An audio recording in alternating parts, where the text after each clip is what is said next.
शहर में मैं अपने मामा के यहाँ रहता था। मामा बेंगलोर में एक बड़ी कंपनी में अच्छे पद पर नौकरी करते थे। मामी बहुत खूबसूरत और जवान थी। मैं और मामी घर में अकेले रहते थे। एक दिन जब मैं कॉलेज से घर आया तो मामी के कमरे का दरवाज़ा थोड़ा खुला था। जैसे ही मैं अंदर झांका तो पैरों तले से ज़मीन खिसक गई, क्योंकि मामी तो अपनी आंखों पर यकीन करना मुश्किल हो जाता है। वह मेरे लिए भी ऐसा ही था। जो कुछ मैं देख रहा था उसे पर यकीन करना मेरे लिए मुश्किल था।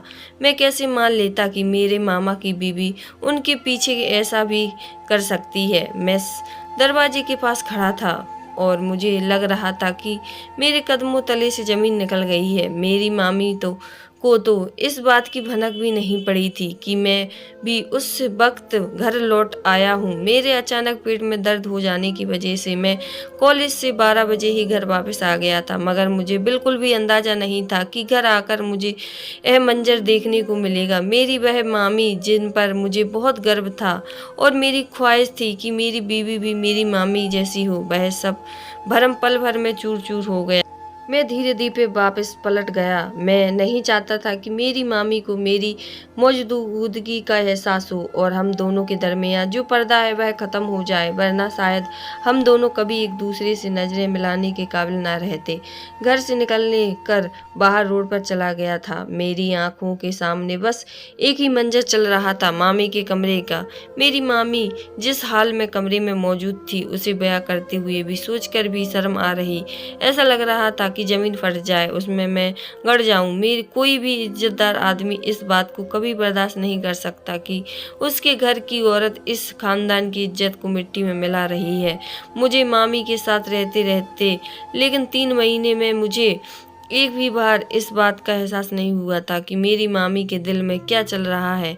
यह जानकर आपकी भी रोंगटे खड़े हो जाएंगे। मेरी मामी अपने पति की गैर मौजूदगी में उन्हीं के घर में क्या कर रही थी। मेरा नाम सुमित है। मैं एक छोटे से गांव से हूँ। जिंदगी में ऐसा टाइम आया कि मुझे पढ़ाई के लिए अपना घर छोड़कर शहर जाना पड़ा। हमारी हालत बहुत ख़राब थी कि मैं रूम का किराया भी नहीं दे सकता। इसलिए जब मैं शहर आया तो पढ़ाई के लिए साथ साथ मैं छोटा मोटा काम भी देखना शुरू कर दिया। शहर में तो मेरे मामा भी रहते थे, लेकिन मुझे उनको घर जाना रहना कुछ अच्छा नहीं लगा, क्योंकि उनकी शादी को 2-3 ही महीने हुए थे। 15-20 दिन में उन्हें वापस काम के सिलसिले में बेंगलोर जाना था। लेकिन जैसे ही मेरे मामा को पता चला कि मैं कॉलेज की पढ़ाई करने के लिए शहर आया हूँ और उनसे मिलने नहीं गया तो मुझे फ़ोन करके बहुत नाराज़ हुए। मैंने डरते हुए मामा को बताया कि उनकी अभी अभी नई शादी की वजह से मैं उनके घर नहीं आया, कि कहीं मेरी वजह से आप लोग परेशान ना हो जाएं। यह सुनकर तो मेरे मामा मुझे नाराज़ हो गए और मुझसे कहने लगे, तुम्हारी मामी बहुत ही अच्छी है, तुम एक बार हमारे घर आओ तो तुम्हें खुद पता चल जाएगा। मामा की नाराज़गी को देखते हुए मैं उनके घर चला गया। मैं पहली बार अपनी मामी से मिला, क्योंकि जब उनकी शादी हुई थी तो मेरे एग्ज़ाम चल रहे थे, इसलिए मैं उनकी शादी में नहीं जा सका। मामी से मिलकर तो मैं हैरान ही रह गया। और उम्र में मेरे मामा से 2 साल छोटी थी और बहुत ही खूबसूरत थी। शायद यह सब मामा के पैसे का कमाल था। मामी मुझे भी बहुत अच्छे से मिली और कहने लगी, सुमित, यह तो बहुत ही बुरी बात है। यहाँ तुम्हारे रिश्तेदार मौजूद हैं तो तुम्हें इस तरह किराए के घर में रहने की क्या ज़रूरत है। कल ही अपना सामान लेकर आओ और हमारे घर में शिफ्ट हो जाओ। अभी तुम्हारे मामा के जाने के 15-20 दिन बाकी हैं और तुम्हारे मामा के जाने के बाद तुम्हें ही इस घर का ख्याल रखना है। मुझे भी एक सहारा मिल जाएगा, वरना मैं तो यही सोच रही थी कि तुम्हारे मामा के जाने के बाद मैं अकेले किस तरह रहूंगी। ऐसी बात सुनकर मैं उनके अंदाज से बहुत ही ज़्यादा खुश हो गया। मामा ने मुझ पर बहुत ही ज़्यादा जोर डाला कि अब किराए के रूम में रहने की बात नहीं करूँगा। अगर करूँगा तो वह भी मेरी शक्ल नहीं देखेंगे। मैं मजबूर होकर दूसरे ही दिन मामी के घर अपना सामान पैक करके ले आया। इस तरह मैं अपनी पढ़ाई पर पूरी तरह से ध्यान दे सकता था, लेकिन मुझे क्या मालूम था कि मेरा यह फैसला मेरी ज़िंदगी का रोग बनने वाला है। 15-20 दिन बाद झटपट गुजर गए और मामा के बेंगलोर जाने का समय आ गया। मैं मामा को एयरपोर्ट पर छोड़ने गया तो मामा मेरे गले लगे और कहने लगे, मैं अपनी बीवी को तुम्हारे हवाले करके जा रहा हूँ। तुम मामी का अच्छे से ध्यान रखना और अपनी पढ़ाई भी अच्छे से दिल लगाकर पूरी करना। मैं मामा से वादा किया कि मैं मामी को किसी तरह की कोई तकलीफ नहीं होने दूंगा और मामी का बहुत अच्छे से ध्यान रखूंगा। मामी भी मेरे साथ एयरपोर्ट पर मौजूद थी। मामा को छोड़कर हम दोनों वापस घर आ गए तो मामी बहुत ही नाराज लग रही थीं। थोड़ी देर तक वह अपने कमरे में बंद रहीं और रात हुई तो जब कमरे से बाहर निकली तो मुझे बातें करने लगी कि और कहने लगी कि उन्हें मेरे खाने पीने का ख्याल ही नहीं आया। पति की जुदाई से उन्हें बहुत दुख हो रहा है। मैं मुस्कुरा कर कहा, मामी कोई बात नहीं, मैं जानता हूँ कि आप बहुत ज़्यादा दुखी हैं। मेरी बात सुनकर वह कहने लगी कि मेरा नाम सिया है, तुम मुझे सिया कहकर पुकार सकते हो। मेरी और तुम्हारी उम्र बिल्कुल बराबर है तो मुझे मामी कहते हुए अच्छा नहीं लगता। मामी की बात सुनकर मैं हंस पड़ा और वह ठीक कह रही थी। उम्र तो तकरीबन मेरी ही बराबर थी, लेकिन मेरा इस तरह उन्हें नाम से पुकारना कुछ अच्छा नहीं लगता था। लेकिन बार बार मामी कहती, सुमित तुम मुझे नाम से पुकारो। मामी के बार बार कहने से मैंने उन्हें सिया का पुकारना शुरू कर दिया। अब तो मेरा उठना बैठना खाना पीना सब कुछ सिया के साथ ही हो गया था। मैं जब तक कॉलेज से लौटकर नहीं आता था वह मेरे इंतजार में बैठी रहती और मेरे साथ ही खाना खाती। कभी कभी मामा का फ़ोन आता तो हम दोनों एक ही साथ बैठे होते और वह मेरे सामने ही मामा से खूब सारी बातें करती और मेरी भी मामा से बात करवाती। मेरी मौजूदगी में मामी पूरी तरह से बेफिक्र हो गए थे कि उनकी बीवी अकेली नहीं है। मामी को कहीं भी घूमने जाना हो वह मेरे साथ ही जाती। हर दिन के साथ हम दोनों एक दूसरे के करीब होते जा रहे थे। मामी का अंदाज इस तरह का मोहब्बत करने वाला था कि मैं कभी कभी हैरान रह जाता। पता नहीं उन्होंने मामा से कैसे शादी कर ली। ना ही उनका अंदाज मामा जैसा थे, ना उम्र में देखा जाए तो दोनों एक दूसरे से बहुत ही अलग थे। मामा को बेंगलोर गए हुए पूरे एक महीना हो गया था और उसे एक महीने में मैं फिर और सिया एक दूसरे के साथ बहुत ही अच्छी तरह घुल मिल गए थे। एक दिन मेरे कॉलेज के दोस्त किसी काम से घर आए तो सिया को देखकर हैरान हो गए। मैंने उन्हें बताया कि यह सिया है मेरी मामी, तो उन्हें बिल्कुल भी विश्वास नहीं हुआ।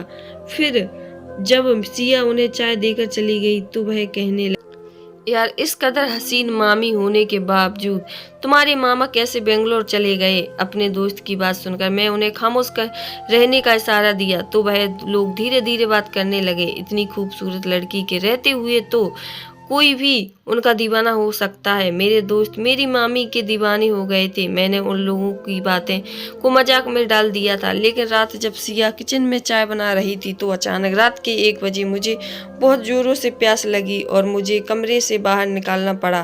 पहले तो सिया को किचन में देखकर हैरान हो गया। आधी रात चाय बना रही थी, उसके बाल गालों पर झुक रहे थे। यह देखकर मेरा दिल बेकाबू हो गया था।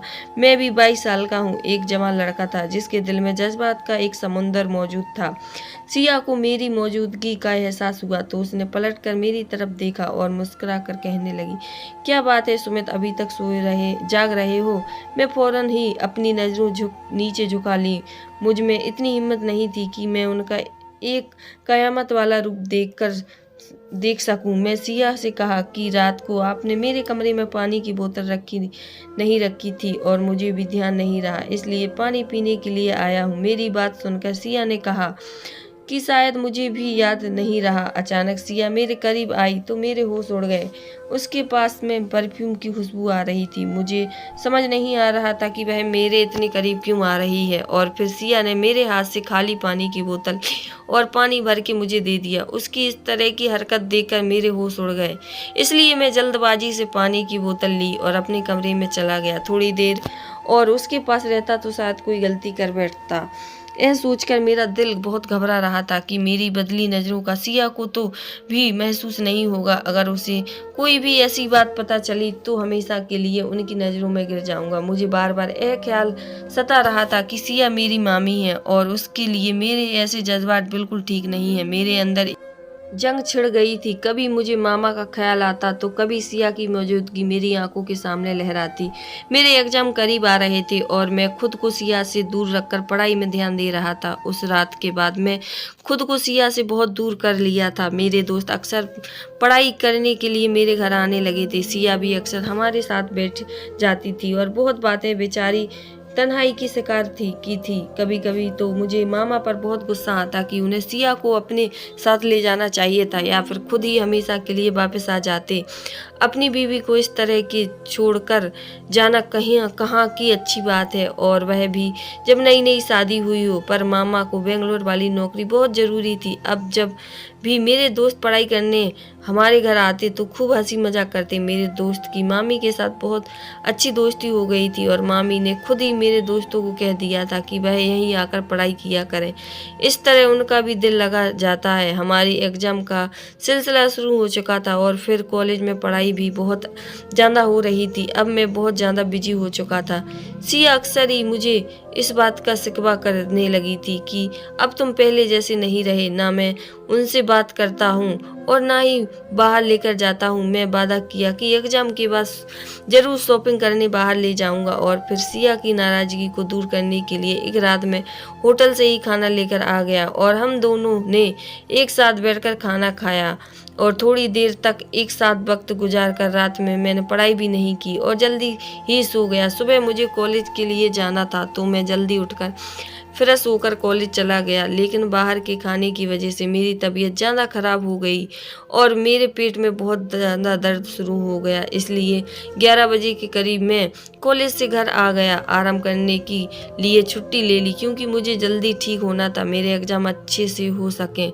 मगर मुझे क्या खबर थी कि मेरे घर जाकर मुझे एक ऐसा मंजर देखने को मिलेगा जिसे देखने के बाद मुझे अपने पैरों पर खड़ा होना मुश्किल हो जाएगा। मैं आमतौर पर अपने कमरे में झांक कर देखा तो मुझे लगा मेरे सर पर आसमान ही गिर पड़ा हो। उसे देखकर मुझे तो बहुत ही गुस्सा आने लगा क्योंकि वह अकेले नहीं थी बल्कि उनके साथ मेरा सबसे अच्छा दोस्त मौजूद था जो कि आज छुट्टी पर था, इसलिए भी आज कॉलेज भी नहीं आया था। उस वक्त उसकी मौजूदगी ने मुझे हिलाकर रख दिया था और सिया की सारी हकीकत मेरे सामने आ गई थी। वे दोनों मेरे पीठ पीछे जो खेल खेल रहे थे उसके बारे में मैं सोच भी नहीं सकता था।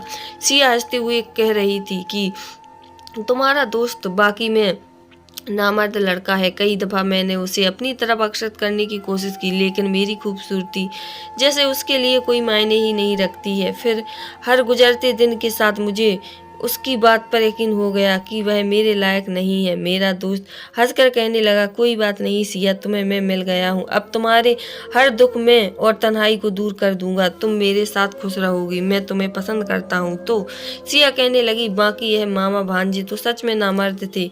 एक मुझे तन्हा छोड़कर चला गया और दूसरे को भी मेरी खूबसूरती से कोई फर्क नहीं पड़ता। मैं कब तक ऐसे अकेले ज़िंदगी गुजारती रहूं? मेरा पति समझता है कि वह मुझे ढेर सारे पैसे भेजकर अपने साथ हमेशा के लिए बांध कर रख सकता है। उसे इस बात का एहसास ही नहीं था कि मुझे उसके पैसे की नहीं उसके साथ की ज़रूरत है। मेरे लाख रोकने के बावजूद मुझे छोड़कर चला गया तो फिर मैं क्यों ना दूसरा रास्ता अपनाऊं। सिया खुली लफ्जों में अपनी बेशर्मी की हकीकत मेरे दोस्त के सामने बयां कर रही थी। वह सब सुनकर घर से बाहर निकल आया क्योंकि अगर आज मैं उनके सामने चला जाता तो शायद फिर कोई रिश्ता बाकी ना रहता। मैं फुटपाथ पर बैठकर सोच रहा था कि सिया गलत है या फिर मेरे मामा, क्योंकि मेरे मामा सिया को अकेले छोड़कर चले गए थे और उन्हें ऐसा नहीं करना चाहिए था। लेकिन सिया किस कदर उसके घर की धज्जियां उड़ा रही थी वह भी तो ठीक नहीं था। बहुत सोच समझकर मैंने एक फैसला और अपने मामा को फ़ोन कर दिया और उन्हें सब कुछ बता दिया कि सिया उनके बगैर बिल्कुल भी ठीक नहीं है। वह सारा वक्त आपकी याद में ही रोती रहती है और अगर ऐसे ही चला तो शायद तन्हाई से मर जाएगी, इसलिए मामा उसे अपने पास बुला ले। मेरी बात सुनकर मामा कहने लगे, मेरे लिए भी यहाँ अकेले रहना मुश्किल हो रहा है, इसलिए मैं खुद ही अगले हफ्ते वापस आ रहा हूँ और सिया को एक अच्छा सा गिफ्ट देना चाहता हूँ, इसलिए मैंने उसे यह बात नहीं बताई। मामा की बात सुनकर मैं बेफिक्र हो गया था। मैंने दोबारा किराए के रूम में जाने की बात कर ली और अपना सारा सामान पैक कर लिया। मेरी मामी ने मुझे मोहब्बत से इसलिए रोका था क्योंकि वह मेरा फ़ायदा उठाना चाहती थी। जब मैं उनकी काम न आया तो उन्होंने मेरे दोस्त को अपना निशाना बना लिया और अपनी ख्वाहिश पूरी करने लगी। मुझे यकीन था कि मामा के घर दोस्त के साथ ही उसकी बाइक पर कॉलेज जाता था, लेकिन आज भी छुट्टी पर था, इसलिए मुझे बस के धक्के खाकर घर आना पड़ा। अगर वह होता तो मुझे इतनी परेशानी न झेलनी पड़ती। मेरे पास घर की चाबी थी। धीरे से दरवाज़ा खोला, घर के अंदर आ गया क्योंकि मुझे लगा कि इस वक्त सिया मामी सो रही होंगी। मेरे तो होश उड़ गए। उनके कमरे का दरवाज़ा खुला था। और आने के बाद मामी ऐसी हरकत नहीं करेगी। नहीं चाहता था कि उन दोनों का रिश्ता ख़त्म हो जाए, इसलिए गलती दोनों की तरफ से थी। इसलिए मैंने सारी सच्चाई अपने दिल में दफन कर ली और मामा के आने के बाद खामोशी से दोबारा अपने रूम में रहने चला गया। तो दोस्तों, आपको यह क्या लगता है, मामी ने मामा को धोखा देकर सही किया? आपकी राय कमेंट जरूर बताएं। कहानी पसंद आए तो चैनल को लाइक शेयर सब्सक्राइब करना। हर हर महादेव।